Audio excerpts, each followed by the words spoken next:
Good afternoon and welcome to the Supporting LGBTQ Youth in Substance Abuse webinar.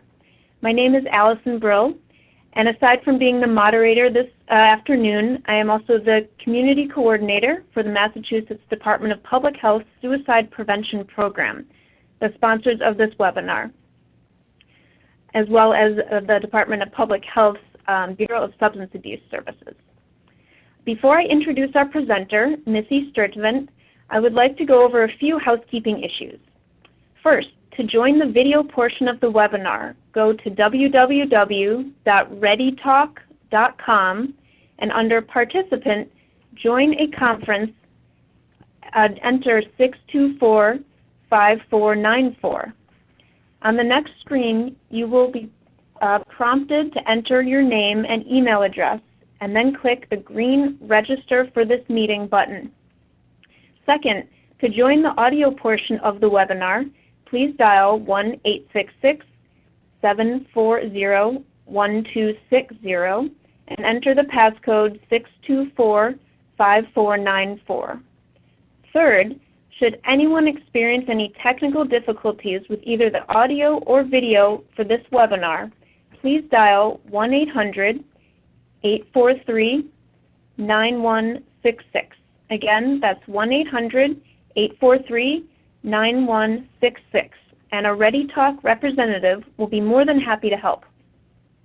Lastly, all telephone lines are muted except mine and Missy's, so please use the chat function located in the left corner to type any questions you may have.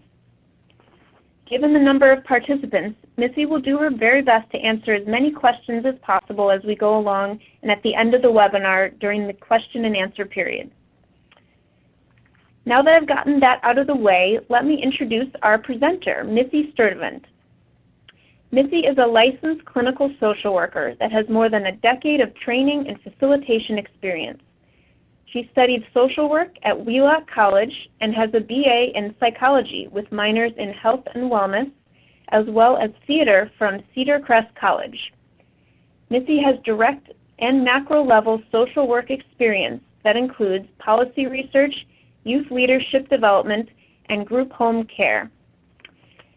And now that I've introduced our presenter this morning, I'd like to go ahead and turn it over to Missy. Missy, are you there? I'm here. Wonderful. Well, I will go ahead and advance the next slide and turn it over to you. Great. Thank you so much, and thanks so much to the Department of Public Health for making this available for people. So again, my name is Missy Sturtevant, and I am the director and owner of Maybright Group, and I wanted to tell you a little bit about some of the work that we do. So Maybright Group is an consulting agency that works with state agencies, with nonprofits, businesses, schools, religious communities, summer camps, and any other groups of folks who are looking to evaluate and improve the services that they provide to LGBTQ clients and employees. So we help folks out by helping them write policy on non-discrimination for LGBTQ people. We help them do trainings and develop their own trainings that they can do for years to come. And we help them track whether the environment is changing at their workplace for LGBTQ employees and clients. So there's the website if you're a little more interested in hearing about what we do or finding out how you can make a training like this happen at your workplace. So some of the goals we wanted to talk about today is just give you a baseline of information about LGBTQ youth and some of the terminology and definitions, especially in the way that we're seeing LGBTQ youth today using them. Also to recognize that what we're talking about here is just providing safety, support, and respect for all youth. I wanted to give you a chance to get some updates on policies and laws here in Massachusetts and share with you some best practices for working with LGBTQ youth. Also give you a chance to ask questions. You can ask questions throughout the webinar, but we might also wait till the end for some of them if we're on a roll. So there definitely will be some time to ask questions at the end. So here is just some of the terms to know. So when I say LGBTQ, this is what I'm meaning for today. So Lesbian, gay, and bisexual, those are all terms that in our culture we've gotten more comfortable with. The T for transgender is where some folks are not as comfortable. Maybe that's a newer term for them. So we wanted to make sure that you had a space to learn a little bit more about those identities. And we throw the Q on there. It stands for both queer and questioning. And we'll talk a little bit about the word queer because some of you might be thinking and saying, you know, I thought that was a bad word. I was told never to say that. So we'll talk about in what context we're using that today. There's lots of different kinds of acronyms and ways that people talk about this community with different letters and different letters first and different arrangements. I think what's really important is to just make sure that no matter what letters you have, that you're including the people who you really mean and not necessarily just tacking on letters when you don't actually mean that community. So we will be using LGBTQ today. So I wanted to start us off with something a little bit more interactive. So I have some slides with some statements on them, and you'll get a chance to answer a poll to talk about where you are and what you think about this. And please know that it is okay to guess. It's okay to not have necessarily the precise answer. You will get the information afterwards. But we're going to have some interesting discussions about some of these statements. So the first one is that teenagers are too young to know their sexual orientation. I'm going to advance to the next slide, and it's going to offer the chance for you to answer the poll. So you will be able to answer agree, disagree, or I don't know, and then we'll chat about that.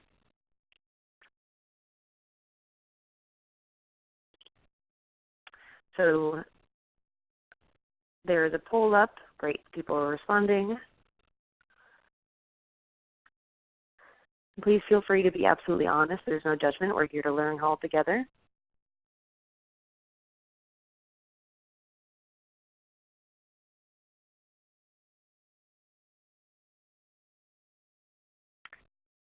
Okay, so I'm seeing most people answering disagree, and that's the answer that I would give as well. One way to kind of think about this is think about whether you had a crush on someone, say, in kindergarten. A lot of folks feel that they possibly have that experience. And, you know, if you had a crush on someone in kindergarten, that tells you that you might have known a little piece of information about your sexual orientation, you know, a piece of the puzzle.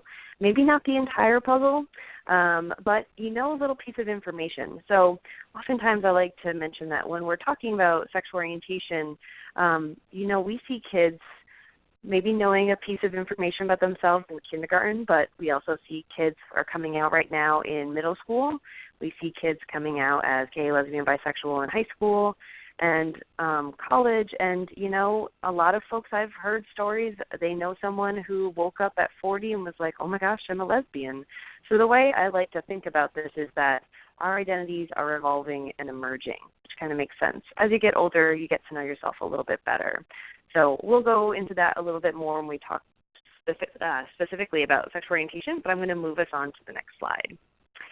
Our next statement is, sometimes LGBTQ youth act or dress differently for attention, and this one's kind of tricky, but I'm going to keep us going so you can answer the poll. So sometimes LGBTQ youth act or dress differently for attention.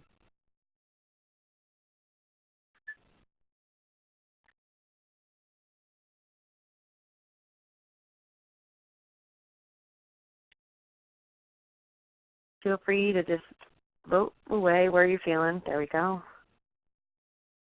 Okay, so this one is a really tricky statement.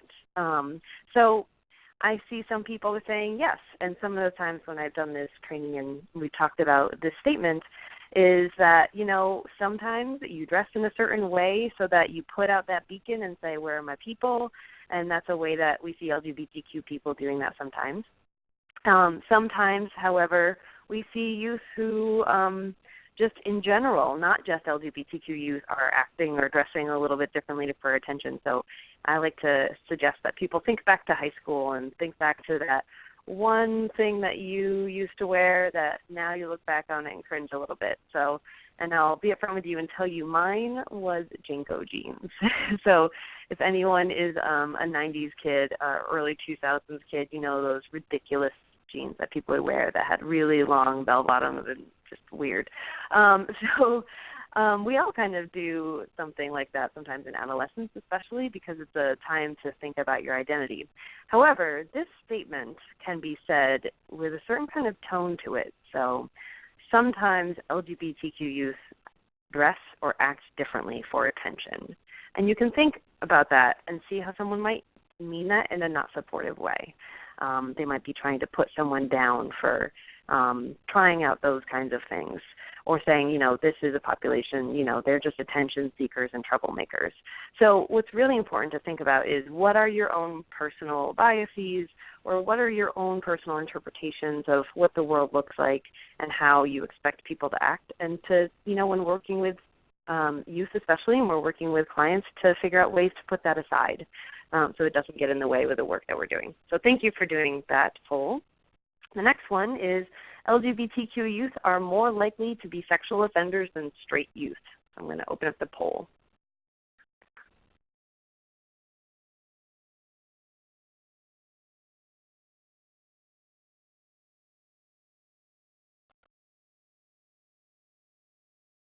Okay, great. Saw about 8 folks. So we see mostly I disagree. And that is not true. So LGBTQ youth are not more likely to be sexual offenders than straight youth. However, this is something that sometimes people think might happen. And I actually do a lot of work with the Department of Youth Services, which is the juvenile justice system. And there are some folks who kind of get caught on this one. So one time I was doing training, and this person said to me, hey, Missy, I work on a floor with sexual offenders, and I've found that this is true. So I'm going to go back to the story when I talk about sexual orientation. I think there's some interesting things that he learned from our conversation that I think might be helpful for you. So, but I will tell you that this is not necessarily true. This is at about the same rate or possibly lower. Our next statement is most homeless youth identify as straight or cisgender, which is another word for just not transgender. So anyone who is not identifying as transgender. So that's our statement, and feel free to vote on it.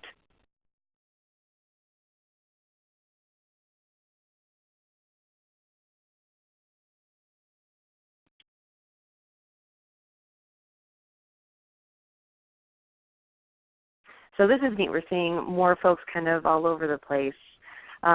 So I will tell you that homeless youth in major urban areas across the nation are actually mostly straight or cisgender.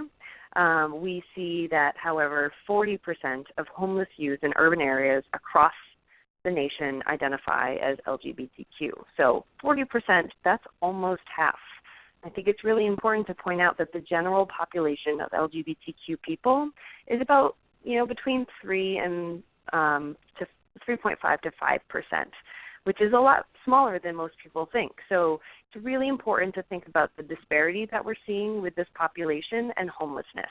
So we are seeing way more LGBTQ youth and disproportionately being homeless than straight and cisgender youth. So you can just kind of see that happen. And I think this is really super important and can inform the kind of work that we're doing with LGBTQ youth and just with youth in general. So you can probably see there's an option to raise your hand. Can you just raise your hand if you have worked with a young person who has experienced homelessness?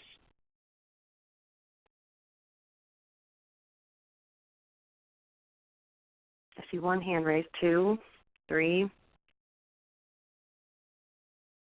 Okay, great. 4. So a lot of folks have worked with youth who have experienced homelessness. So you can put your hand back down. Thank you so much. I might ask you to raise your hand at other parts just to kind of see where people are. Our next statement is lesbian, gay, and bisexual youth in Massachusetts are more likely to have tried heroin at least once. So let's move on to our poll here. So lesbian, gay, and bisexual youth in Massachusetts are more likely to have tried heroin at least once.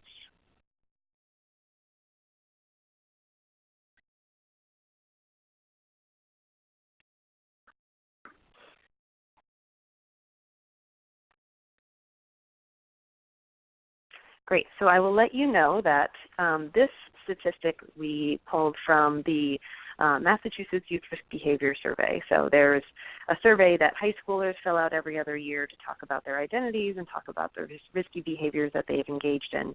And this is a huge one that popped up at the last survey.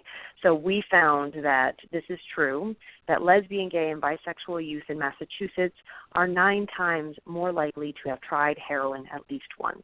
And this is the first time that, I've been watching this kind of survey for a very long time. This is the first time I'm seeing heroin as statistically significant.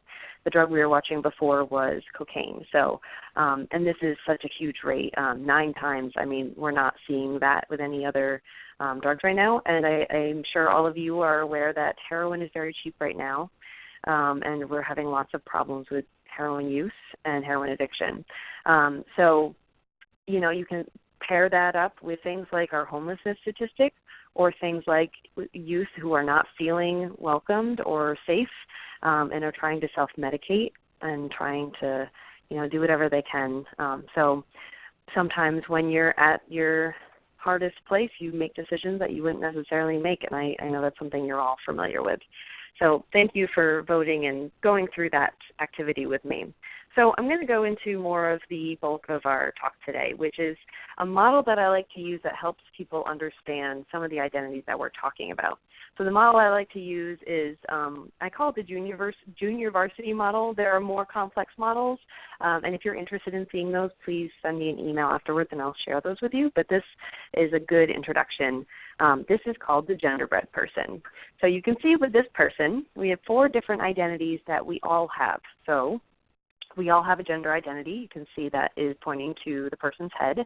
We all have a sexual orientation, and that is pointing to the person's heart area. We all have a biological sex, which is pointing to in between this person's legs. And we all have a gender expression, which you can see is represented by the whole person. We're going to take a little bit of a look at all these different identities and help you understand them, and I think it really does help people understand LGBTQ identities a little bit more. So we're going to start off with sexual orientation.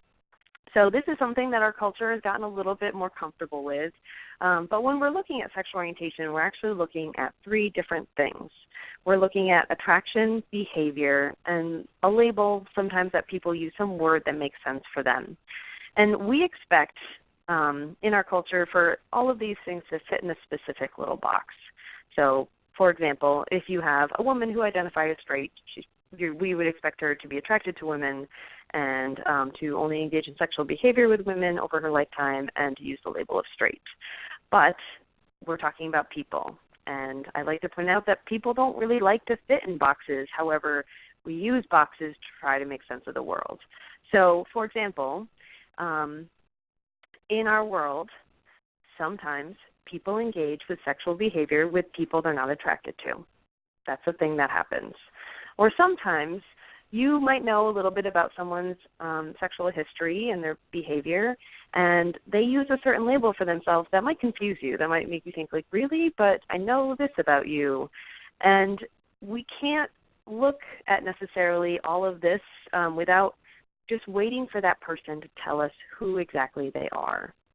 So one example I share with people is, let's say you have a young person come up to you and he says, hey, can I talk to you for a second? There's this one time I was at a party and my girlfriend wasn't there, and there was this guy that started flirting with me, and I really kind of liked it and I wanted to flirt back. Does that mean I'm gay? Take a second, and if you're with someone, talk to them about what you might say. And if you're not with someone, you can just kind of silently reflect.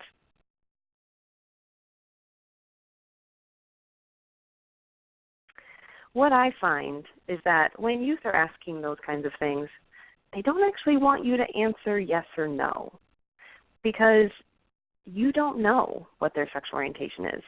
Only they know. And they're on this journey, and we're just with them to support them figure it out. What they're really looking for is someone to listen to, someone who will tell them, like, hey, you know what, no matter how you identify, I care about you, and we can talk about this stuff. They really just want you to listen and care about them. So we can't look at one of these things and just think we know everything about someone. So let's go back to a second for that story I was telling you about the person who was working with sexual offenders. What he realized after the training that we did together was that he was only looking at the behavior that had happened.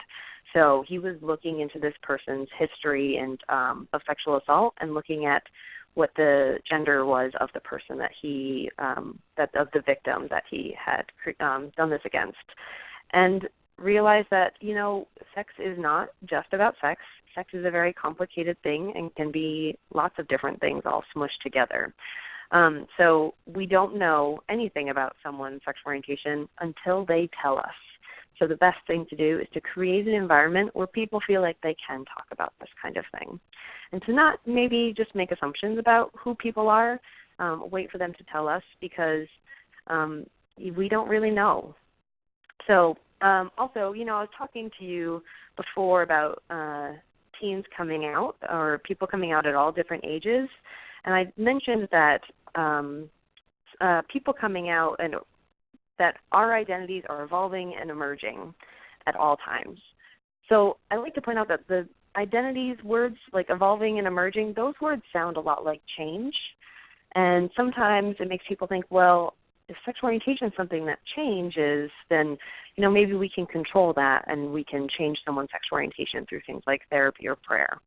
So whatever your personal beliefs are on whether that's possible or not, I just want you to be aware that that's actually can be really harmful for youth to say to them, like, let's get you a therapist who's going to make you straight, or let's pray here. It's for you to be straight.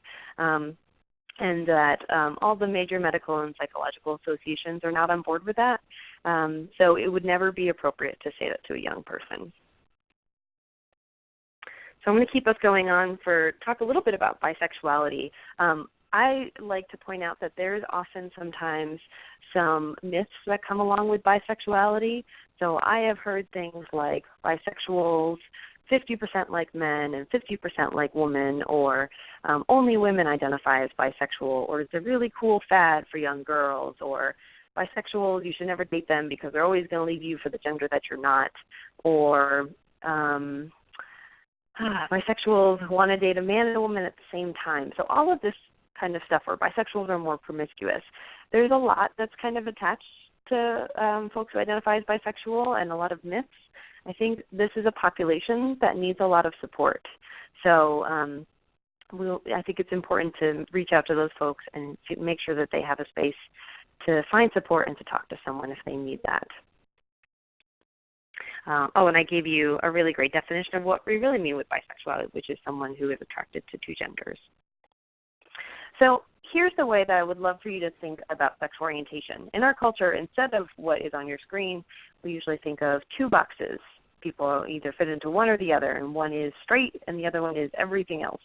So instead of that, we have more of a continuum. So on one side we have gay and lesbian, on the other side we have straight, and we have pansexual or bisexual. So pansexual is a very similar word to that bisexual.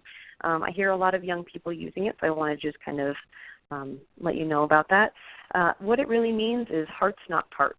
And I also want to take a second to let you know that you do not have to be some kind of expert on all the terminology, and you're never going to be. That is absolutely okay. If you have someone who says, hey, I identify as this, and it's a word you've never heard of, all you have to do is say, oh, wow, that's a new one for me. Will you tell me about that one? Especially people who are using more obscure terminology, they want to have that conversation with you. That's really important to do. So what we look at here with this continuum is that someone could put a little dot as to where they are. And so take a second now and think about where that dot might be for you.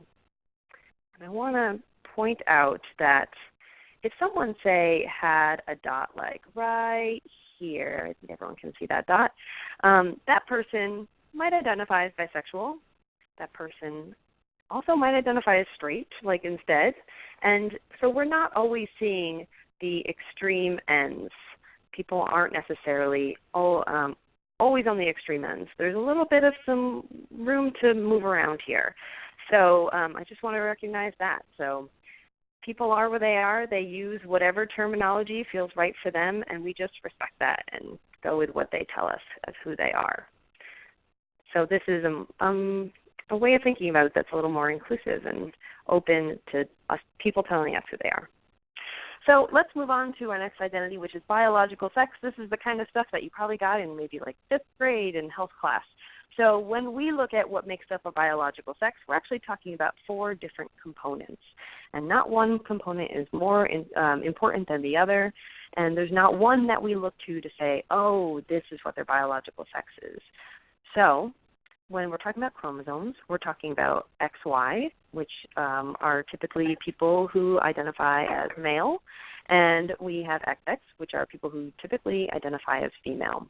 For hormones, we're talking about, everybody has estrogen and testosterone, and usually have more of one than the other. So for if you have more testosterone than estrogen, you typically identify as male. If you have more estrogen than testosterone, you typically identify as female. And when we're talking about primary sex characteristics, we're talking about a genitalia, we're talking about a vagina, clitoris, cervix, we're talking about penis, scrotum, all of that kind of stuff. And secondary sex characteristics, we're talking about the things that happen during puberty. So we're talking about body hairs kind of growing all over the place. We're talking about breast development, menstruation, muscle development, body fat redistribution, voice changing, those kinds of things. So just an example of what that all looks like. So here's what it looks like for biological sex. So we have male on one side and we have female on the other. And I have a word there in the middle that might be new for you. So the word intersex, you might not know that one super well. However, you probably know the word hermaphrodite. So I just want to give you a little bit of an update. For hermaphrodite, we don't actually use that word anymore when we're talking about people. We use the word intersex because of the stigma that's built up and because it's actually incorrect for what we're talking about. So when I'm talking about the word intersex, here's what I mean. There's actually a lot of different kinds of intersex conditions. So what that could look like is someone having chromosomes that don't match what we're expecting to see, or maybe 1 or 3 chromosomes, or maybe they have a body that doesn't process certain kinds of hormones, or maybe they have ambiguous genitalia, which is what people typically think of, or maybe they have secondary sex characteristics that don't match what we're expecting to see.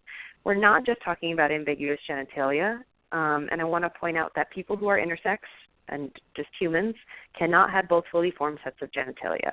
That is something that can happen on worms, though. So that is something for them. So I think it's really important to recognize that when we're talking about biological sex, as we're talking about all these other things, it's not necessarily as cut and dry as our culture always tells us, and that there's a lot of diversity in people. So we want to recognize that whenever possible. And as we're going, please feel free to ask any questions as they come up, and we'll be happy to answer them. So when we're talking about biological sex, we're actually talking about something very different than gender identity. Even though in our culture we often use gender and sex interchangeably, these are very different concepts, especially in our conversation today. So if we thought back to that genderbread person, when we're talking about biological sex, we're talking about what's in between your hips. We're talking about all the other stuff, but summarizing it down to in between your hips. And if biological sex is in between your hips, gender identity is in between your ears. So for most people, they line up in a certain kind of way. So I'll show you what this looks like. So for most people, if your biological sex is male, your gender identity is most likely man. And for most people, if your biological sex is female, your gender identity is most likely woman. But how we know that these are 2 different identities is that that's not necessarily how it works for everybody. So, and also when we're thinking about this kind of thing, when we're talking about biological sex, we're talking about something that is pretty sensitive and not necessarily everybody's business. So that's important to think of.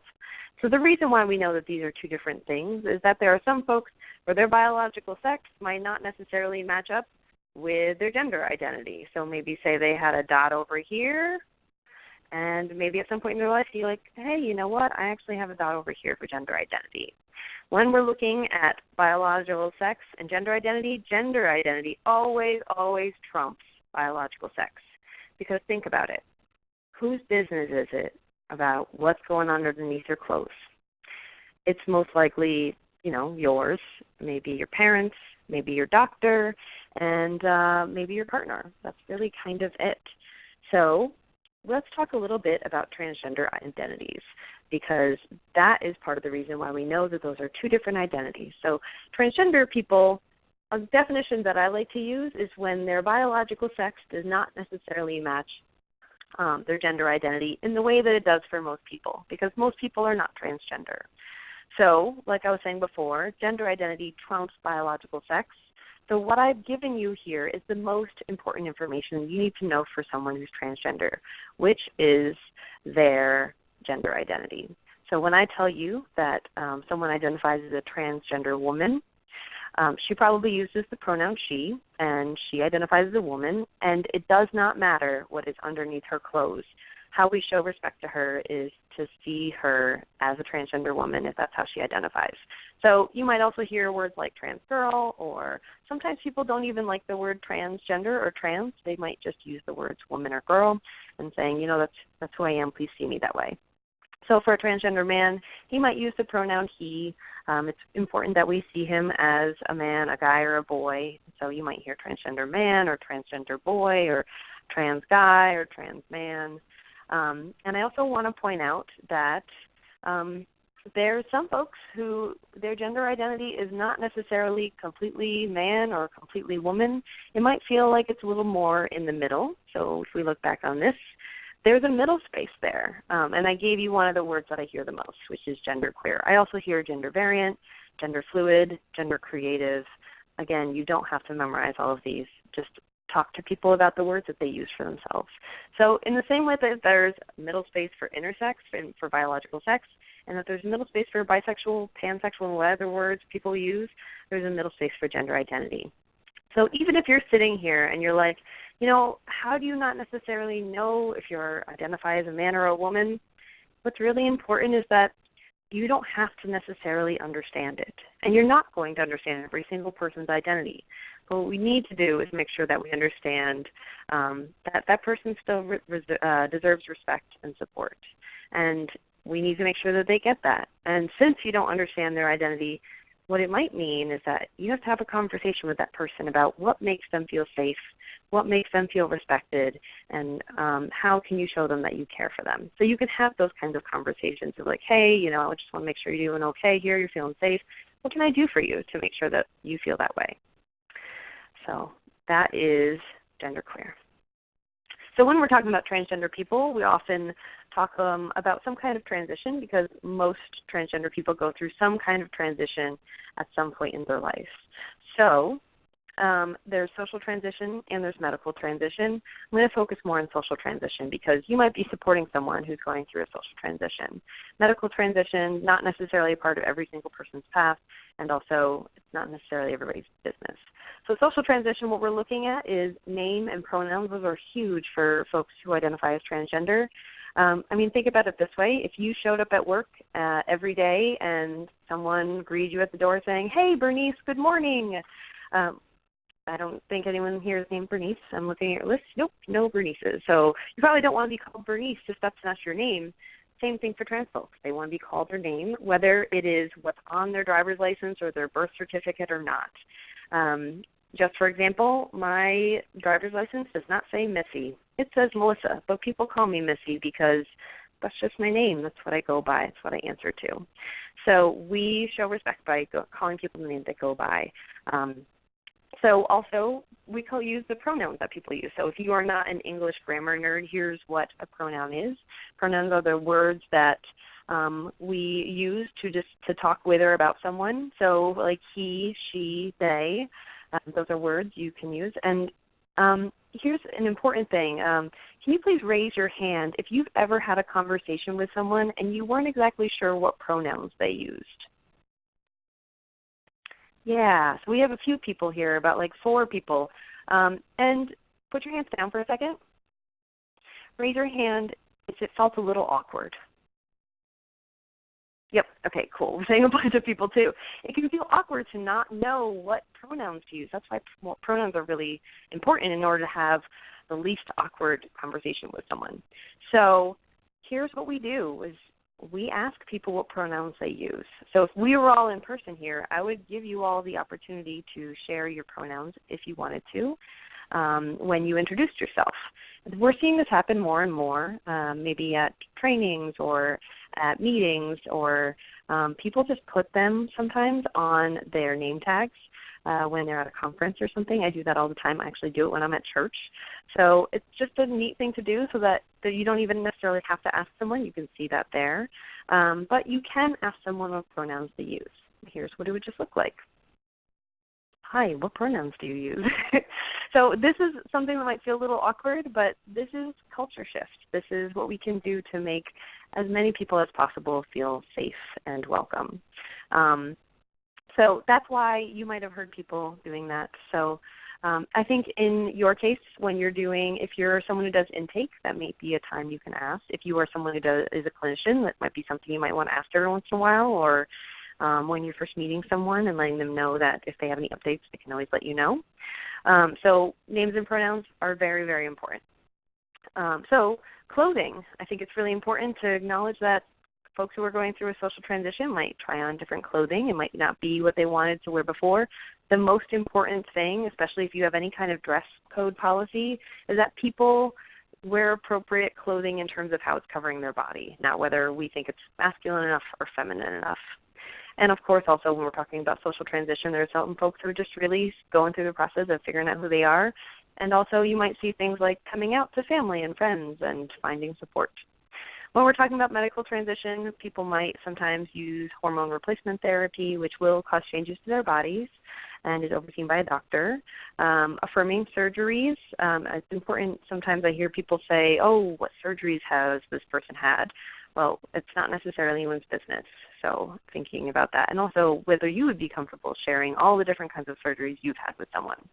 And also with folks who are going through puberty very early or about to go through puberty, there's hormone repression, there's puberty blockers that a doctor will oversee, and that can be really important for someone. So I want to point out to you that, we use that acronym LGBT. The T is really different than the L, the G, and the B. And here's why. Transgender is not a sexual orientation. Transgender people have a sexual orientation, and you don't know it's transgender person's sexual orientation until they tell you. But transgender people might identify as lesbian or gay or bisexual or straight. And so those are all different words that people might use for themselves, and it's just an important conversation to have. Sometimes people forget that transgender people have a sexual orientation, and I think that's really important to acknowledge and not just focus on someone's trans part of their identity. So let's talk a little bit more. This is the last of the identities of gender expression. These are the things that are socially, culturally defined. So masculinity and femininity and androgyny. So think about, I think a good way to think about this is think about a toy store. We can very clearly tell the masculine aisle from the feminine aisle because masculine one will look very possibly blue or army, and the feminine one will look pink. And we're actually getting a lot better on this, of people being able to play with the toys that feels right for them or wear the clothes that feel right for them. So that is, we're working on it. We could always do a little bit better. And androgyny is masculine and feminine combined or void of masculinity and femininity. But you can think about the kind of clothes you wear, the kind of activities you engage in, and think about, what do you do that doesn't fit into the box of what you're quote-unquote supposed to do. So with all of these together, we can see all these different identities. So on the bottom, we've got gender expression there as well. So here's the thing that we do in our culture. We mess these all together. And so today we've been smoothing them out and looking at them separately because raise your hand if you have ever made an assumption about someone's sexual orientation because of their gender expression, like how they dress or how they act. Okay if you've experienced that. Yes. I'm seeing folks raise their hands. Yeah, that's something that we do sometimes. And sometimes we look to stereotypes. Sometimes they're true. Sometimes they're not true. And sometimes those things are around how people dress and things like that. But as long as we know that we can't rely on stereotypes, because I'm sure some of you guessed wrong, that's important to acknowledge. We also cannot look at someone's biological sex and think that we automatically know what their gender identity is. We have to wait until they tell us what that is.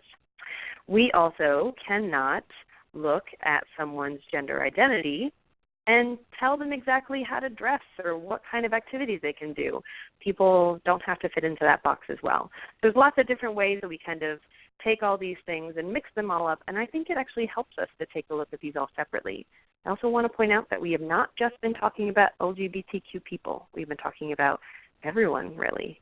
So take a second and think about where your dots would be on this list here, this diagram. It's kind of neat to look at that. Great. I'm going to keep us going. So let's talk about this word for a second.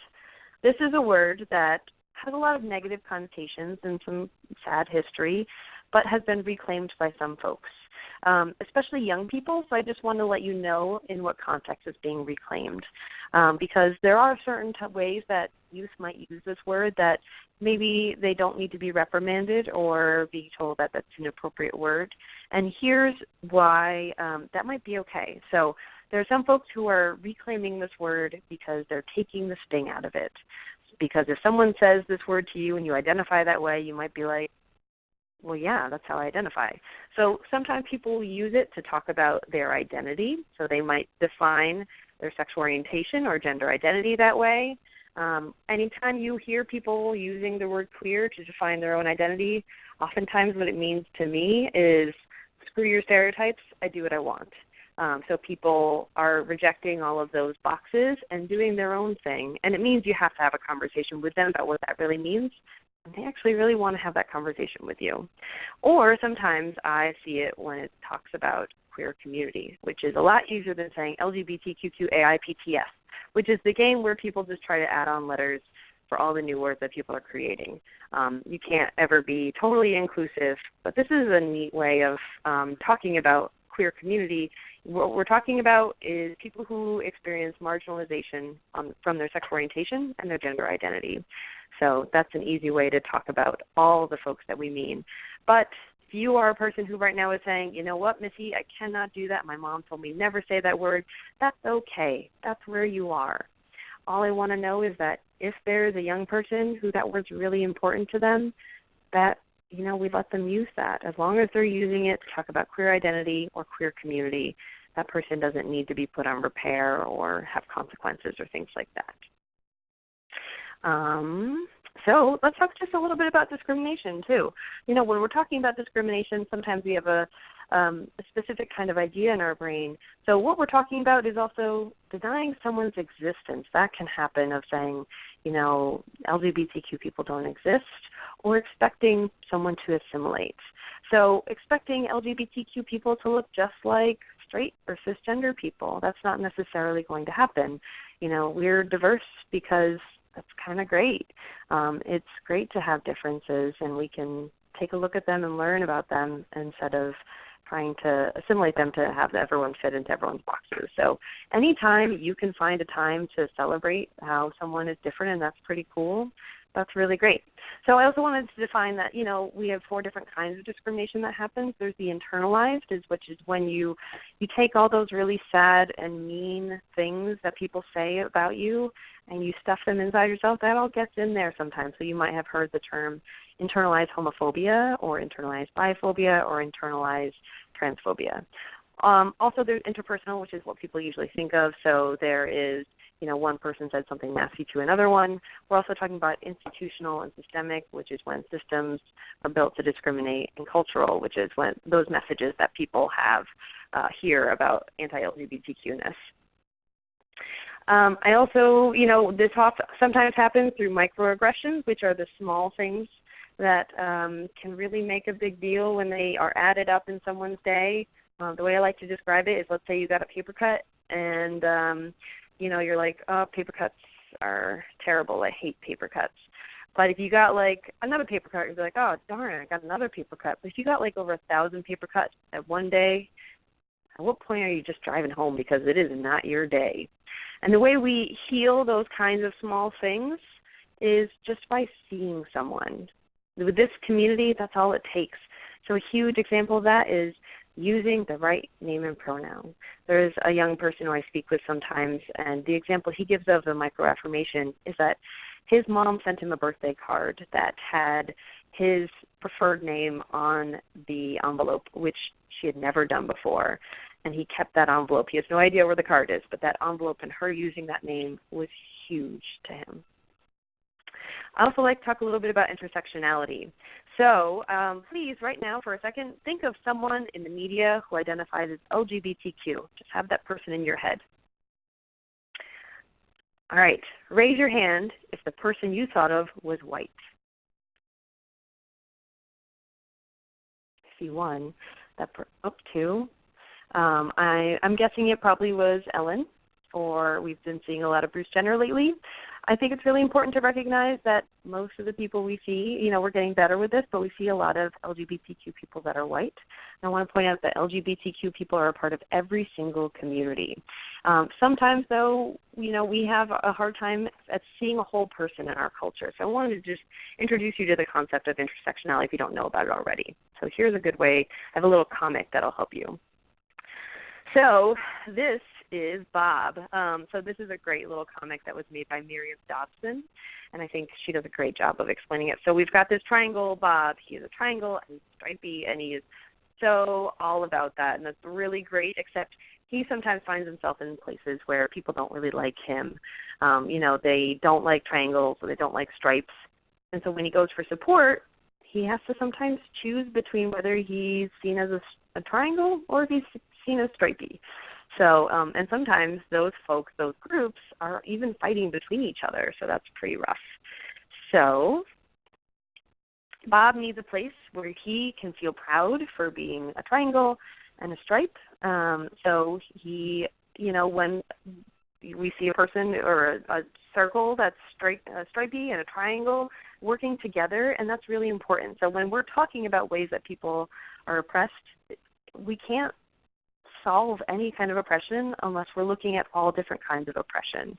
So whether it's race and ethnicity or gender or ability, all of those kinds of things. And, especially folks who are experiencing substance abuse and working through them, that's part of their experience as well. They can't, if they identify as LGBTQ, they can't really get rid of that piece of themselves. So we have to look at the whole person and work with them. So that's the piece on intersectionality I just wanted you to think about. And if you really love this comic, you want to share it with people, you can Google Miriam Dobson, Bob the Triangle, and you will find it. It's so fun. So the answer to this question is no, like I've been saying. This is why we work together in teams, so that we can support each other. And also, you can feel free to add me to one of your resource people. I am a weird Rolodex of LGBTQ resources out there, so make sure you write down my email address at the end and let me know if you are looking for a certain kind of thing. I will probably be able to find it for you unless it doesn't exist, which is always really sad. But we know we're here to learn together, and you and your workplace are there to work together to best serve the folks that you're working with.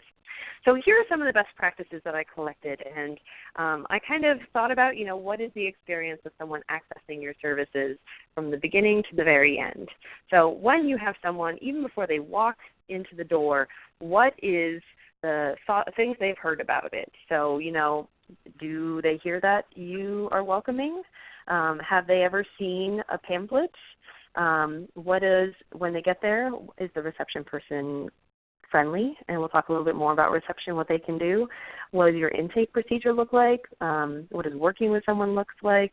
And when they're referred for other services, are people thinking about the best kinds of services? And what does transition out of services, if that happens, look like? So here's a thing for welcome. So how do people know that they're welcome? There's that reputation piece. And when we're talking about LGBTQ communities, we often see folks talking to each other about whether a place was friendly or not. So that reputation is very important. Also having some kind of signage that says LGBTQ on it somewhere, whether it's on your door, like a sticker or something, or if you have it on your pamphlet or on your website, something that says we work with LGBTQ folks.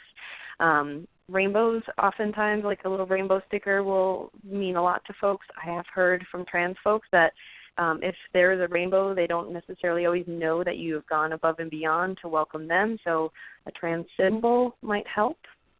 And you can just Google trans symbol. And if you feel confident that you can best serve trans folks, that's something you can put out to let them know.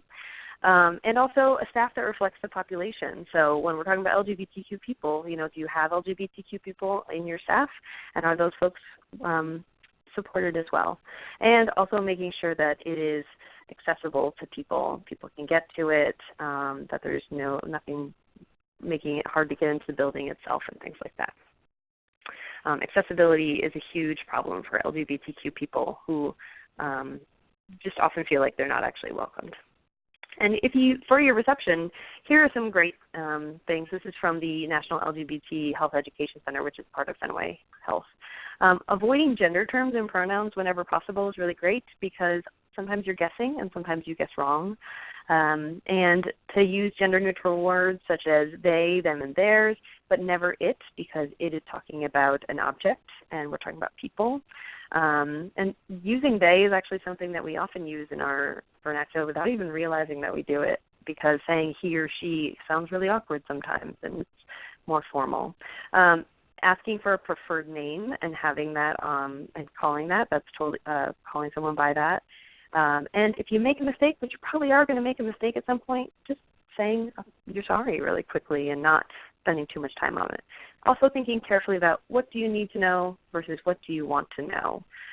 Those are really important things. So if you are working reception, you might not need to know what kind of surgeries that someone's gone through because they might not want to tell you. Or you might not need to know necessarily what name they went by when they were born, especially if they've had all of their legal documents changed.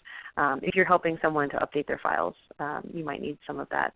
But just thinking carefully about how to make sure this person feels respected and that their confidentiality is being honored.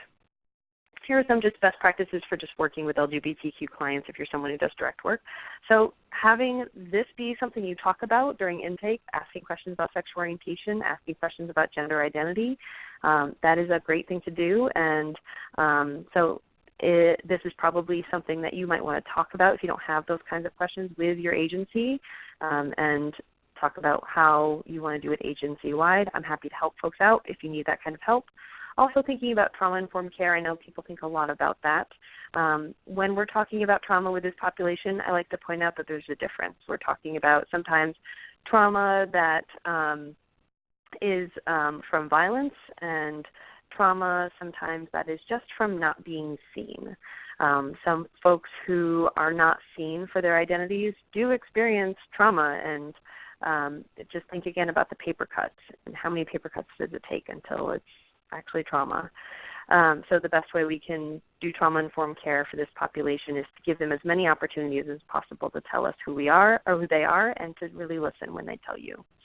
Also, client-centered care, really just focusing on the person and where they are, and if a really important part for them is to have support for a transition, that can be really where they are in the client-centered care that they need. Let people tell you who they are rather than making assumptions. That's the best practice, definitely. Also, if you are making mistakes, especially when someone's name and pronoun, what I encourage people to do, because this is so important, is take a coworker aside saying, oh my gosh, I keep messing this up, and have that person practice with you. Practicing is so important and valuable. So just saying like, hey, can I have a 5-minute conversation with you? I just need to practice doing this. Also confidentiality. So for example, what I encourage people to do is before asking any of those kinds of information about sexual orientation and gender identity is to have the conversation and then talk about whether that person sometimes wants to be out before you record that into some kind of system where everyone can see that information, and giving people the opportunity to not answer if they don't want to. So we also want to recognize that when we're talking about this population, we're talking about folks who sometimes do not have families of origin that are supportive or even involved sometimes. So recognizing that families of choice are very, very valid. These are the people who are helping that person get through the day, who will love and care for them.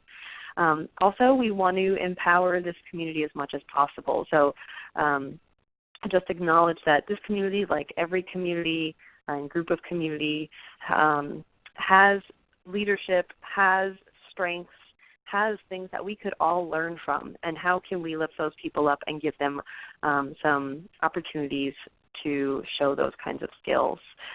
Some of the best resources that are out there, resources like AGLI and the AGLI network, are all about youth empowerment and youth leadership development, which is really wonderful. So we're seeing from Massachusetts, just for years coming out of those programs, just these really powerful and wonderful LGBTQ youth who are so skilled.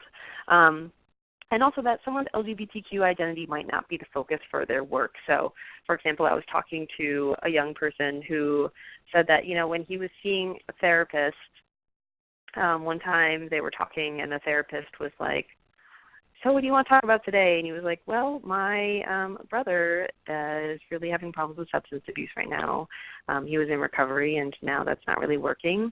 And the therapist was like, well, is your trans identity related to this? And he was like, what? No, I just want to talk about my brother. Like, that's not what this is about. So not sticking on that subject if that's not where they want to be and talking about. So hurtful language, I'm going to ask you to raise your hand for this. So please be honest and raise your hand if in your workplace you've ever heard someone, whether it is a client or a staff person, say the phrase, "That's so gay." Okay, so I'm seeing some hands raised up. You can put those down. Thank you for your honesty. So we are hearing that, and that's hurtful language, and it does not help anyone.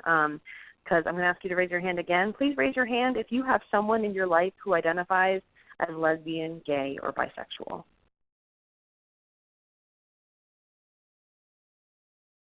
Wow, okay, we're seeing at least half the people there. And pretty much most people know someone who identifies as lesbian, gay, or bisexual. So even if someone who's LGB is not in the room, that still can be really harmful, not great to hear, doesn't make people feel safe. So if you hear that, please, here's a good rubric for you. Stop it, name it, claim it. So, please don't say that word. That word is hurtful and anti-LGBTQ, and it doesn't make me feel safe here. I don't want to hear it. I have people I care about who are LGBTQ. So claim it, make it important to you and relevant to you. Another phrase I hear sometimes is no homo. So that one's also not okay, which is kind of this, I describe it as insurance. Often it's related to a compliment. So of saying, hey man, nice shoes, no homo. I don't think it's important to let people know that you're not hitting on them, because that's oftentimes in your programs not okay to do anyways. But it's hurtful also. So also raise your hand if you have someone in your life who identifies as transgender. Okay. So I saw a lot less people, and that's what I'm expecting. So what we see is, thanks, you can put your hands down.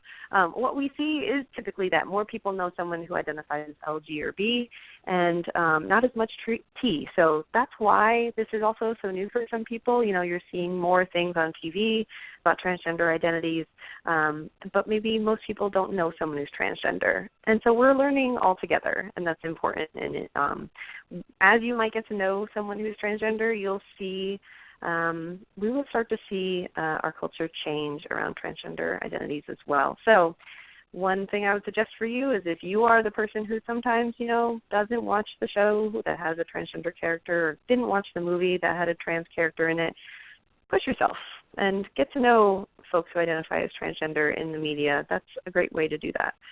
Read the news article that you wouldn't necessarily read about trans folks. That's a great thing to do. All right. Let's talk about how this intersects with substance abuse providers specifically. So you as a substance abuse provider do not have to identify as LGBTQ in order to connect with an LGBTQ client. There was a study I read back a few years ago that said that when they were talking to youth, what were they looking for? Were they really only looking for LGBTQ folks? And the youth were like, no, I just want someone who's going to listen and care about me. Like, that's really all I want. I want someone to, not be a jerk about my identity, but that's not the most important thing. The most important thing was them being able to just have access to care. That was quality and good. Also, we want to see the whole picture. So when we have a young person who is identifying as LGBTQ and they have experienced with substance abuse, just recognizing that some of the discrimination they might have experienced and some of the different kinds of risky behaviors from just not feeling good about who they are or just not having access to resources might have, brought them there in some kind of way, because people who are not feeling supported are more likely to engage in things like substance abuse.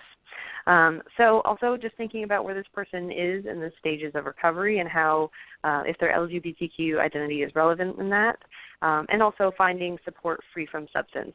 So we're talking about a population that historically LGBTQ people found community in places like bars and around alcohol because that was safe for them to do so.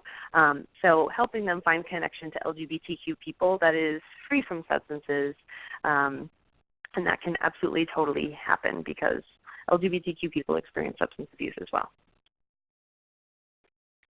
So if you are working in a place that is residential, here are just some best practices for that. We want to support someone's gender expression as long as it is safe. So if people can wear makeup at your house or the place where you work, that's something that we allow them to do, that we allow people to dress in ways that feel right for them, and that we never isolate someone to protect them. So we never say, oh, I think people are going to beat up on this kid, so let's just have them stay in their room all day. That's not something that we would do because that would be discriminatory. And when we're looking at housing, a lot of folks have questions about things like gender identity and biological sex and where they should go by. I think it's a case-by-case basis that the youth should be involved in, and where they feel safest, that's something that they will be able to tell you, and that should be really listened to. But however, oftentimes we see youth requesting to be placed based on gender identity, which is in between their ears, and not what's in between their hips. But that really depends. And I'll let you know, I worked at Waltham House, which is an LGBTQ group home that is run by the Home for Little Wanderers that only had 12 beds.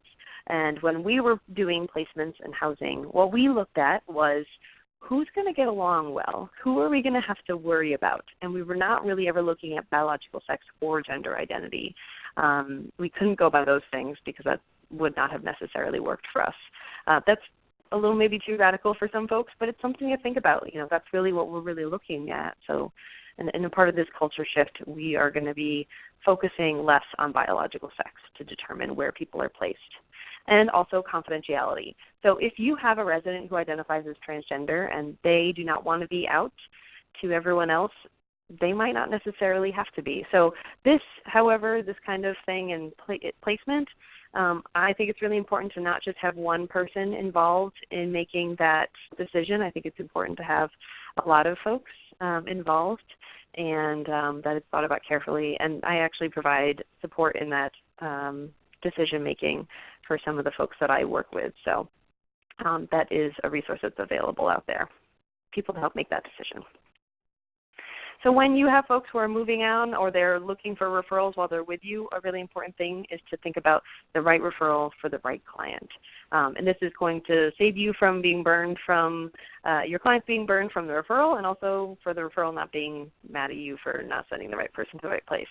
For example, Catholic Charities is an organization that does good things, but this population, LGBTQ youth, that's probably not the right resource for them.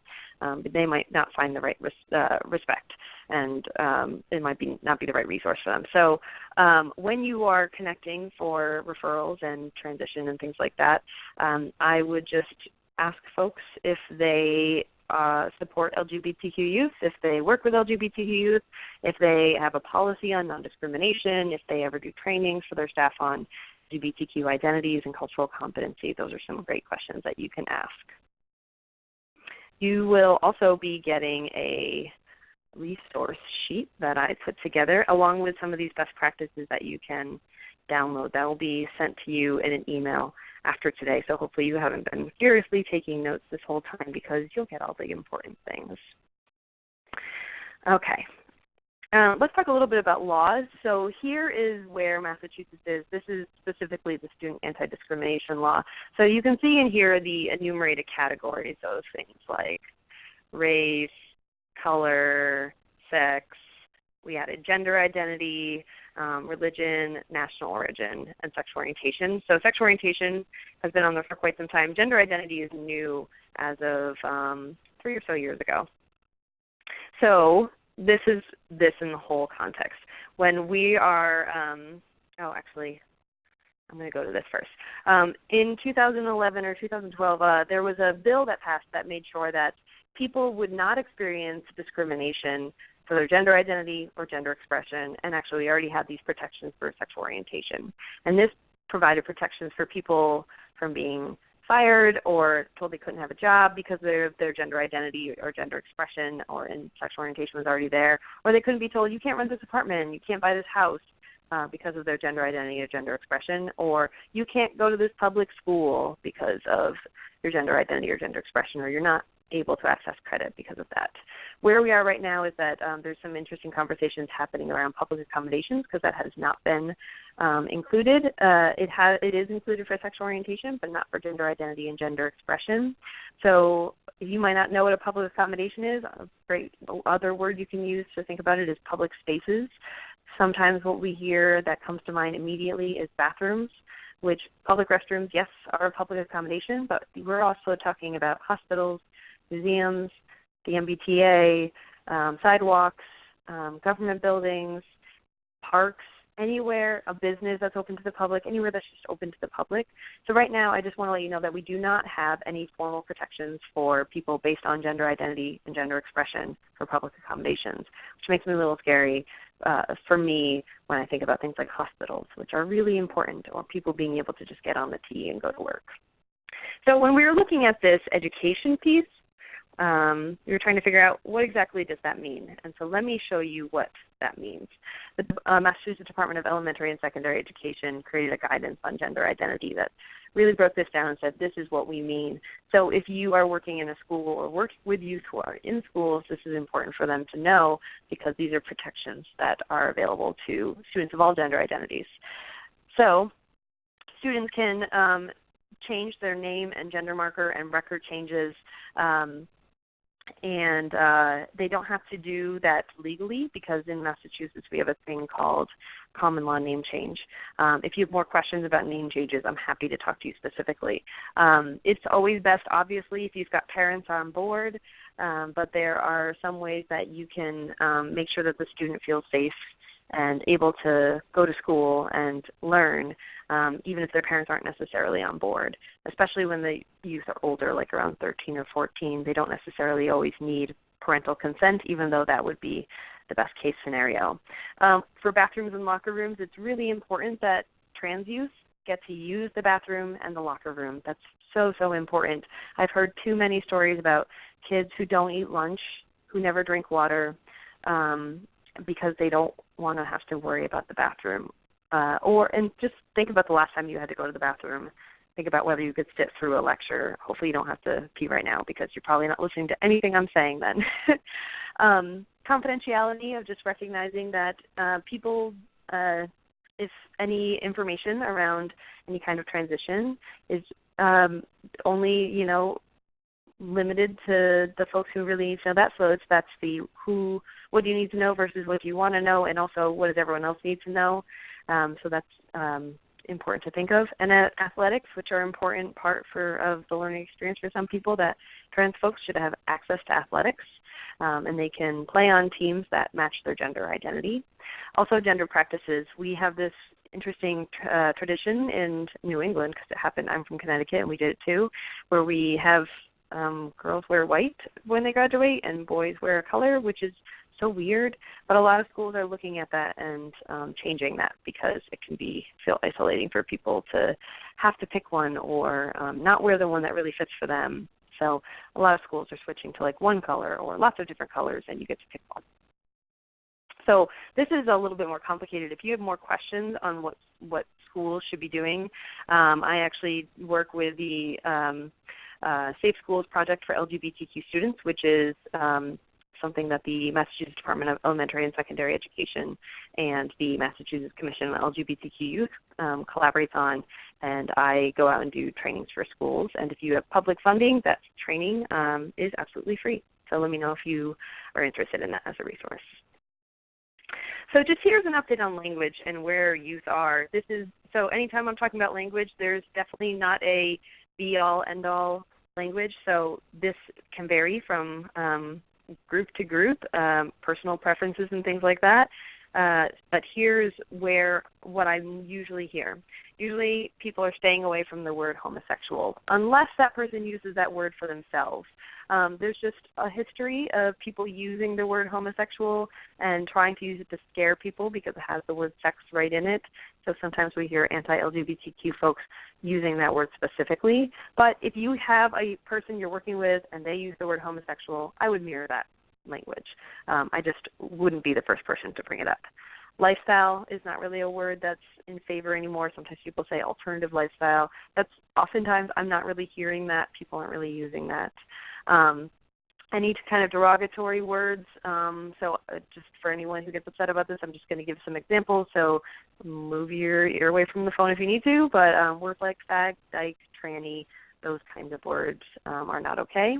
I talked to you a little bit more about the word it before as a pronoun. When we're talking about people, people are not objects, so we don't use that word. If you are unsure as to what pronoun someone uses, you would not use it. A great option is they, them, and theirs. So for example, hey, you have someone outside, they're waiting for you, so whenever you've got a chance, I'll send them in. That's a great way to use that word, them, if you don't know what pronouns they use. Sexual preference, I don't really hear that as much. I hear sexual orientation. Preference sounds a little more unclear of like, oh, well, I don't have to, I just prefer. So it doesn't oftentimes work for people. We talked before about that's so gay and no homo.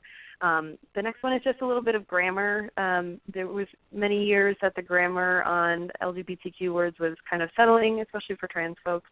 So you can not ever put ED on transgender. That's great. Or instead of when you have more than one transgender person, you wouldn't say there's a bunch of transgenders. You would say there are some transgender people or something like that. People also don't often use the word pre-op or post-op anymore when we're talking about transition, medical transition for trans folks, because medical transition is not necessarily anyone's business. Also, instead of the word transvestite, I more often hear the word cross-dresser. Please feel free to ask questions about language that you're like, oh, I have heard this. What does it mean? I love it when people try to stump me. Feel free to do that. Or if you have heard questions about any kind of terminology or where the etiquette is right now, I'll do my best to answer that. I also love to point out that this helps all youth. You know, we've actually not just been talking about LGBTQ youth today, but we have been focusing on LGBTQ youth. So this helps all youth to have a better understanding of LGBTQ youth. When LGBTQ youth feel safer, we find that other youth often feel safer. When people aren't worried about being picked on because of their sexual orientation or gender identity or gender expression, people just feel more at ease. So that's really important. And also, when we address any kind of bullying behavior, we've actually found that people who engage in bullying behavior are more likely to engage in criminal activity later on. So if we can interrupt that cycle, that makes a big difference as well. So I would love to answer your questions. I know that I have just jam-packed a ton of information in an hour and a half or a little under. So I would love to know what kind of questions you have. Please also feel free to ask questions about specific cases or folks that you're working with. I just ask that you not share any identifying information so that we protect that person's confidentiality. Thank you so much, Missy. This is Allison again. And as Missy mentioned, we have about a little bit more than 10 minutes for any questions. So please, as the lines are muted, please type any questions into the chat box.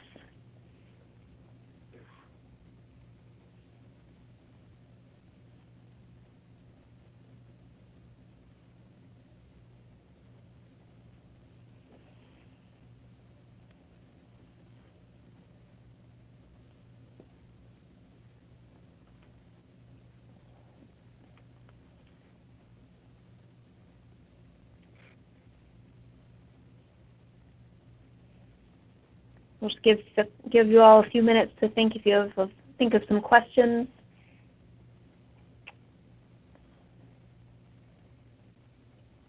Wow, no questions.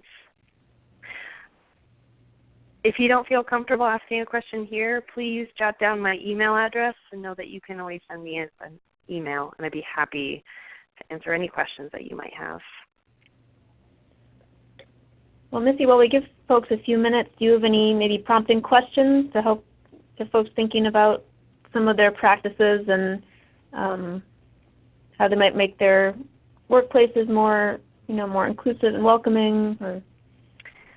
Yeah, well, I just find that sometimes people say things like, oh, we don't have any problems. We treat everyone the same, and those kinds of things. And I think it's important to point out that treating everyone the same is not something we do necessarily for everything, or we think carefully about that. We think about what people's needs are, and that people don't all have the same needs. So we need to be thinking specifically about this population and what they need and how we can best help them. Also, you don't always know who identifies as LGBTQ in your clients or even in your employees and your coworkers. So just to be aware that LGBTQ people are anywhere, possibly. Okay. How do you ask the question about identity? Great.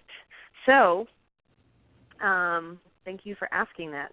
So there is so the Fenway Health has a really great, more expansive kind of rundown on how you can ask about sexual orientation and gender identity.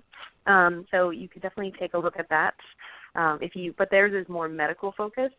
So I think that a straight youth would be taken aback. Okay, great.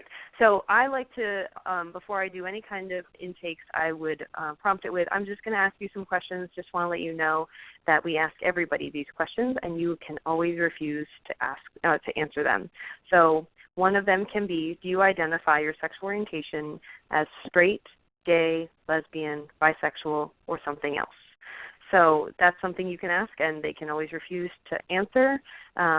Another time, I also mentioned asking about gender identity. So a way that you can do that is first check in on name. So I have that your name is blank. Is there a different word that you name that you prefer to use? And also, what pronoun do you go by? So if you have kids who are like, I don't even know what you're talking about with a pronoun, those kids, don't worry about it. You can just keep going. Those are the kids that might be a little safer to assume their pronoun matches their gender identity or biological sex. But for youth that identify as transgender, that's kind of like the secret handshake question. So if you say, what pronouns do you use? That youth is going to be like, oh, this person's had some kind of training on transgender identities. So those are the folks it's going to make a huge difference for. Even if you ask these kinds of questions for youth, they might not obviously tell you the truth when they are doing intake, but you are starting the conversation, which means they're like, oh, they asked me those questions, which means they're totally okay with possibly having that conversation with me later. So that's a great way you can ask about that. Someone asked if I could send a link to that resource, and I will absolutely do that. I'll make sure that it's sent out. Allison, can we make sure that when I give you that link that it'll be sent out with the rest of the things that are being sent out? Yes, of course. Perfect. More of a question/comment. I am thinking of authors like Cordelia Fine identifying the concept of neurosexism. Why do you feel that basic comments or views on gender and sexism are not addressed in programs? There seems to be very little discussion on how learned beliefs on differences between male and females strongly impact people. Sex differences in the brain does not mean differences in behavior. For example, how as a program can we work toward breaking away from neurosexism and offering specific programs pertaining to males. For example, basketball, sports, teaching boys that they are different from women. That may not be accurate. So I think you're talking about just taking a look at gender expression and moving away from the boxes. So if that's something that your program has more work to do around, that's important to recognize.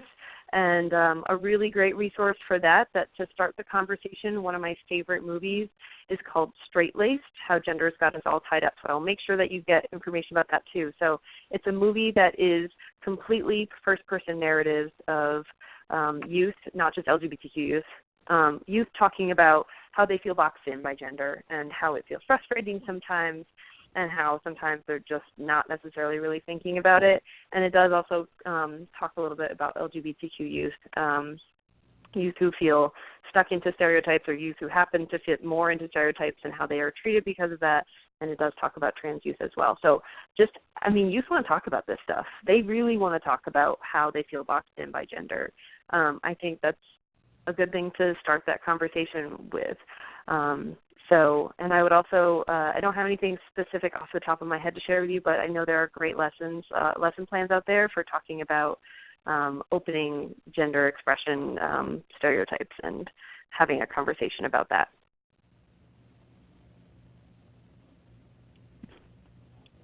That's all the questions that I saw.